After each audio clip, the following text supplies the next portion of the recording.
So my next question is, what are the Ansible modules that you use? You usually use any roles you use, like you created or you use yourself?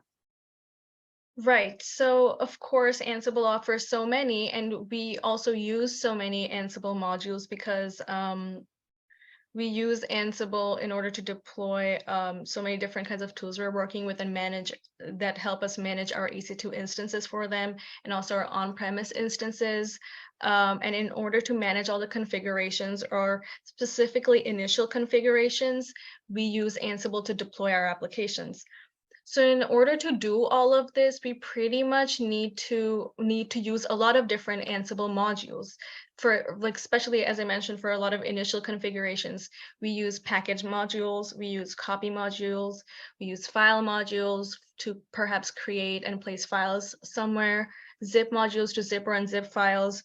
Then we also use command modules a lot because we need to specify a lot of shell commands as well. So these are all like the necessary modules that we pretty much need for every single module. And sometimes we also use AWS modules to launch our AWS services, and then Helm modules to deploy Helm charts. And based on whatever our deployments need, we kind of have all of the modules from Ansible. And of course, Ansible has a very long list of them. Another main way we use the Ansible roles is, of course, we have to use our databases and we have our databases installed, and we pretty much use either Ingress or MySQL in order to deploy those, and we can typically do it with command lines.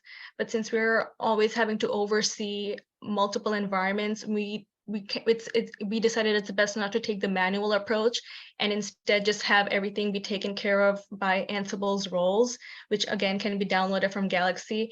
And then we use those roles in order to deploy those databases or sometimes Nginx configurations. Those are what I typically applied them on. And we can use, and then that's how we can get all our deployments done using roles and modules. Understood. Thank you.